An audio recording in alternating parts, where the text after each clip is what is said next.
मराठा आरक्षणासाठी राज्यभरातलं वातावरण ढवळून निघालेलं असताना कालची मंत्रिमंडळ बैठक वादळी ठरली। या बैठकीनंतर पत्रकारांशी बोलताना गृहमंत्री देवेंद्र फडणवीस यांनी राज्यात झालेल्या हिंसाचाराची सरकारने गंभीर दखल घेतली असून बीडमध्ये आमदारांची घरं जाळण्यात तसेच इतर ठिकाणी हिंसा करण्यात जे काही लोक पुढे होते त्या सर्वांवर जीवे मारण्याचा प्रयत्न म्हणजे भारतीय दंडविधानातील कलम 307 अंतर्गत हत्येचा प्रयत्न या कायद्याखाली कठोर कारवाई केली जाईल अशी माहिती दिली। तसेच राज्यातील ओबीसी नेत्यांना आता राज्य सरकारतर्फे सुरक्षा पुरवण्यात येईल असंही सांगितलं।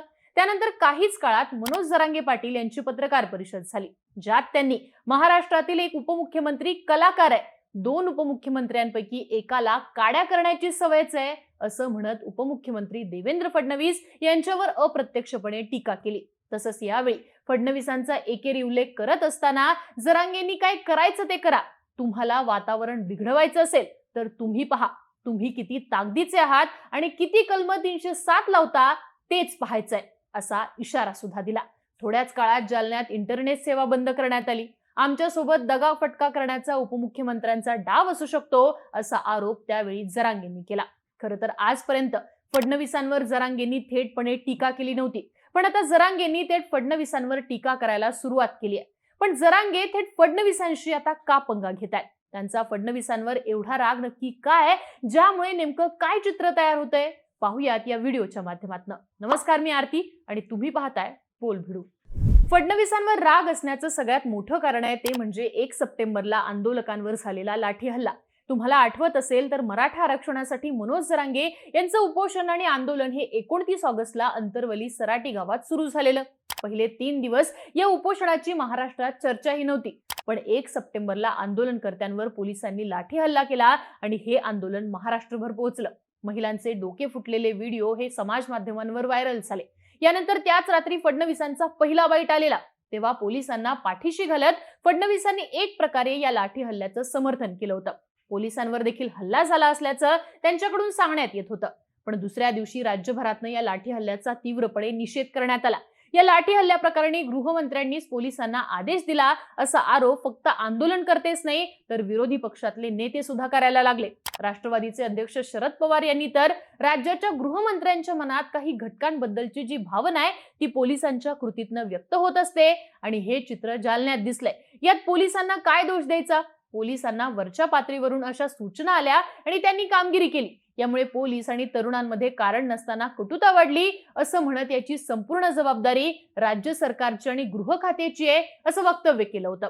त्यानंतर ही परिस्थिती चिघळत असल्याचं पाहून गृहमंत्री देवेंद्र फडणवीस यांनी भर पत्रकार परिषदेत आंदोलनकर्त्यांची माफी मागितली। पोलिसांच्या चौकशीचे आदेश सुद्धा मुख्यमंत्र्यांनी दिलेले। गृहमंत्री म्हणून पोलिसांच्या चौकशीबाबत किंवा निलंबनाबाबत फडणवीसांनी मात्र वक्तव्य केलं नव्हतं आणि इथूनच फडणवीस यांनीच हा लाठी हल्ला घडवून आणला हे नरेटिव्ह सेट झालं। इथनं पुढे आंदोलनकर्ते आणि जरांगे यांच्या मनात मात्र फडणवीसांविषयी रागाची भावना निर्माण होत गेली। जरांगे पाटील किंवा मराठा आंदोलनकर्त्यांच्या मनात फडणवीसांबाबत राग निर्माण होण्याचं दुसरं कारण ठरलं ते म्हणजे फडणवीसांनी ओबीसी मंचावर लावलेली उपस्थिती। मराठा आरक्षणासाठी सुरू असलेलं मनोज जरांगेंचं उपोषण हा राज्यामध्ये कळीचा मुद्दा बनलेला। शिंदे गटाचे माजी आमदार अर्जुन खोतकर हे जरांगेंच्या उपोषण स्थळी अगदी तळ ठोकून होते। भाजपकडून आधी उदयनराजे नंतर गिरीश महाजन हे जरांगेंची समजूत काढत होते। आमदार मंत्री हे जरांगेंची भेट घेत होते आणि उपोषण मागे घेण्यासाठी विनंती करत होते। जरांगेंनी मात्र मुख्यमंत्री आणि 2 उपमुख्यमंत्री आल्याशिवाय आपण उपोषण सोडणार नाही असा इशारा दिलेला, पण उपोषण सोडवायला आले फक्त मुख्यमंत्री एकनाथ शिंदे एकटेच।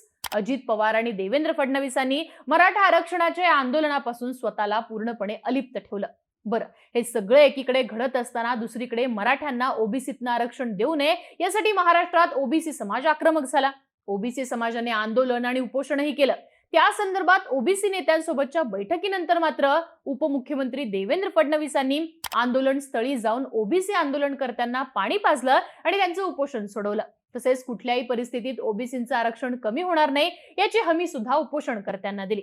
त्यामुळे एकीकडे 2014 ते 19 या काळात मुख्यमंत्री असताना देवेंद्र फडणवीसांनीच मराठा समाजाला कसं आरक्षण मिळवून दिलं हे नरेटिव्ह भाजपचे नेते सेट करत असताना आता राज्यात मराठा आरक्षणासाठी सुरू असलेला आंदोलन लढा फडणवीसांना दिसत नाही का?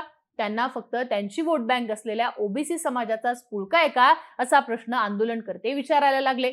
त्यातून फडणवीस हे फक्त भाजपची कोर वोट बँक असलेले ओबीसींचेच नेते आहेत, ते मराठा आरक्षण विरोधी आहेत अशी इमेज बिल्ड झाली आणि मराठा समाज आणि जरांगे पाटील यांच्या मनात फडणवीसांविषयीचा राग वाढतच गेला. या नंतरच्या काळात घडलेला घटनाक्रम म्हणजे गुणरत्न सदावर्ते, नारायण राणे, निलेश राणे यांनी घेतलेल्या भूमिका. गुणरत्न सदावर्ते यांची मराठा आरक्षणाच्या विरोधात भूमिका राहिलेली आहे. याचिकाकर्ते म्हणून ते मराठा आरक्षणाच्या विरोधातच बोलत असतात. दुसरीकडे हेच गुणरत्न सदावर्ते देवेंद्र फडणवीस यांचं कौतुक सुद्धा करत असतात. साहजिकच सदावर्ते यांच्यावरती ते फडणवीसांचे माणूस आहेत असे आरोप सातत्याने होत आलेले आहेत. महाविकास आघाडीच्या काळात सुद्धा सदावर्तेंच्या नेतृत्वात उभारलेला एसटी कर्मचाऱ्यांचा लढा आणि शरद पवारांच्या घरावर चालून गेलेले कर्मचारी या कृत्यातनं सदावर्तेंचा बोलवता धणी वेगळाच आहे या चर्चा सोशल मीडियावर होत असतात. अर्थात या चर्चांचा रोग देवेंद्र फडणवीस यांच्यावरतीच ठेवला जातो. सध्याच्या आंदोलनात गुणरत्न सदावर्तेंच्या गाडीची तोडफोड करण्यात आली. दुसरीकडे निलेश राणेंनी मनोज जरांगे पाटील काय गदर सिनेमातले सनी देओल आहेत का असं विधान केलं.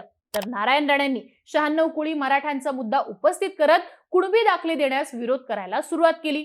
अर्थात नारायण राणे, निलेश राणे अथवा गुणरत्न सदावर्ते यांच्या मागे देवेंद्र फडणवीसच आहेत असे आरोप व्हायला लागले. मराठ्यांमध्ये फूट पाडणं, सदावर्तेंच्या माध्यमातून आंदोलन चिघळवणं असे आरोप देवेंद्र फडणवीस यांच्यावर थेटपणे व्हायला लागले आणि इथेच मराठा आंदोलनकर्त्यांच्या मनात देवेंद्र फडणवीस यांच्या बाबतीतला रोष वाढायला लागला. आता या संदर्भात अजून निमित्त ठरलेल्या घटना म्हणजे देवेंद्र फडणवीसांची गेल्या 2 ते 3 दिवसातली भूमिका. बीडमधील प्रकाश सोळंकी आणि संदीप क्षीरसागर या 2 आमदारांची घरं आंदोलनकर्त्यांनी जाळली. तसेच हॉटेल, नगरपालिका, राष्ट्रवादीचं कार्यालय यांचंही नुकसान करण्यात आलं.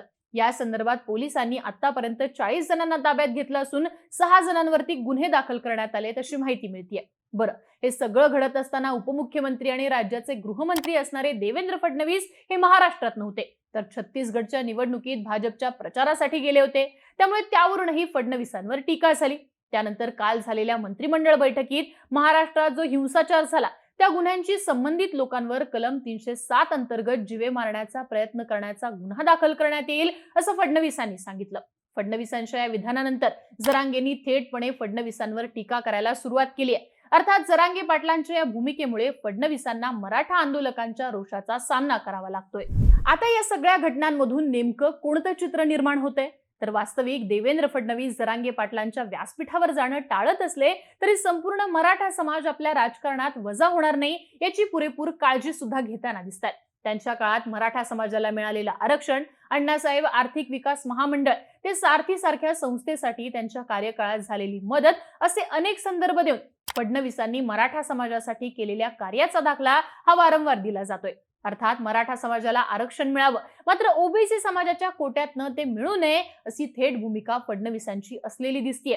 त्यामुळे जरांगे पाटलांच्या व्यासपीठावर जाणं किंवा त्यांच्या मागणीला हवा देण्याचं फडणवीस टाळताना दिसतात. मात्र त्याच वेळी संपूर्ण मराठा समाज आपल्यापासून दुरावणार नाही याची सुद्धा काळजी ते घेताना दिसतात. याच राजकारणात काही दिवसांपूर्वी फडणवीसांनी ब्राह्मण असल्याची खंत बोलून दाखवल्याचं सुद्धा सांगण्यात आलं.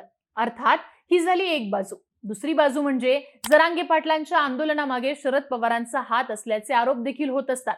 अशा वेळी जरांगे पाटलांकडून फडणवीसांना टार्गेट केले गेल्यास एक प्रकारे जरांगे पाटील आणि आंदोलनकर्त्यांच्या मागे विरोधकांचा हात असल्याचं, अर्थात पवारांचा हात असल्याचं नरेटिव्ह देखील मोठ्या प्रमाणात तयार होऊ शकतं.